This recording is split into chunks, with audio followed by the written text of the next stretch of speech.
গাজায় ইসরায়েলের হামলার প্রতিবাদে যুক্তরাষ্ট্রের বিশ্ববিদ্যালয়গুলো বিক্ষোভে উত্তাল। গত কয়েক সপ্তাহ ধরে চলছে ছাত্র বিক্ষোভ। গ্রেপ্তার করা হয়েছে কয়েকশো ফিলিস্তিন সমর্থককে। দাঙ্গা পুলিশ শক্তি প্রয়োগ করে বিক্ষোভ দমনের চেষ্টা করছে। এমন পরিস্থিতিতে অবশেষে মুখ খুললেন মার্কিন প্রেসিডেন্ট জো বাইডেন। ক্যাম্পাসে ফিলিস্তিনপন্থী বিক্ষোভকারীদের আইনের শাসন বজায় রাখার আহ্বান জানিয়ে তিনি বলেন, আমরা একটি কর্তৃত্ববাদী জাতি নই, যেখানে জনগণকে চুপ করিয়ে দিই বা ভিন্ন মত দমন করি। হোয়াইট হাউস থেকে দেওয়া এক টেলিভিশন বিবৃতিতে বাইডেন আরও বলেন, আমরা আইনহীন দেশও নই, আমরা একটি সুশীল সমাজ। শৃঙ্খলা অবশ্যই বজায় রাখতে হবে।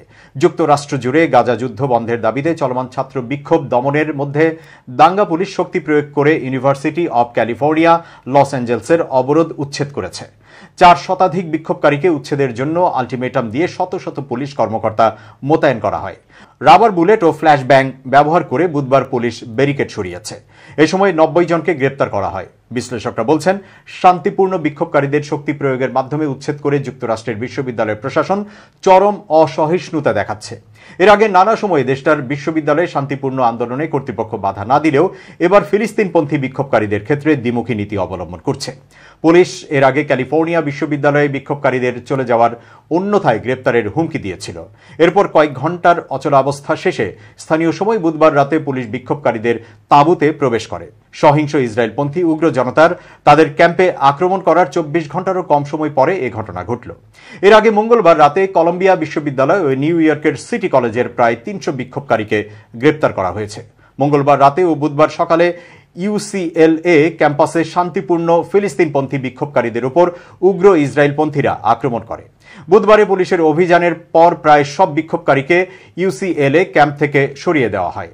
অভিযানের সময় কিছু বিক্ষোভকারীকে ভয়ার্ত দেখালেও অন্যরা যতদিন সম্ভব অবস্থান বজায় রাখার জন্য সত্যি দৃঢ় প্রতিজ্ঞ ছিলেন বলে আল জাজিরা জানায়।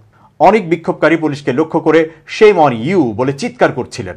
বার্তা সংস্থা এপি জানায়, গত 18 এপ্রিল থেকে যুক্তরাষ্ট্রের 30টি উচ্চ শিক্ষা প্রতিষ্ঠান থেকে ফিলিস্তিন সমর্থক 1600 বিক্ষোভকারীকে গ্রেপ্তার করে পুলিশ। মার্কিন যুক্তরাষ্ট্র ছাড়া আরও 6 দেশে ছড়িয়ে পড়ল ইসরায়েল বিরোধী বিক্ষোভ। ব্রিটেনের লিডস বিশ্ববিদ্যালয়, ইউসিএল ও ওয়ারউইক বিশ্ববিদ্যালয় ক্যাম্পাসে ফিলিস্তিনপন্থীরা বিক্ষোভ শুরু করেছেন। তাঁবু খাটিয়ে আন্দোলন শুরু হয়েছে কানাডার ম্যাকগিল বিশ্ববিদ্যালয়ের কিউবেক ক্যাম্পাসে। মন্ট্রিলের কনকর্ডিয়া বিশ্ববিদ্যালয়েও ফিলিস্তিনপন্থীরা বিক্ষোভ করছেন। বিক্ষোভ হয়েছে মিশরের আমেরিকান ইউনিভার্সিটি জন কায়রো ক্যাম্পাসে।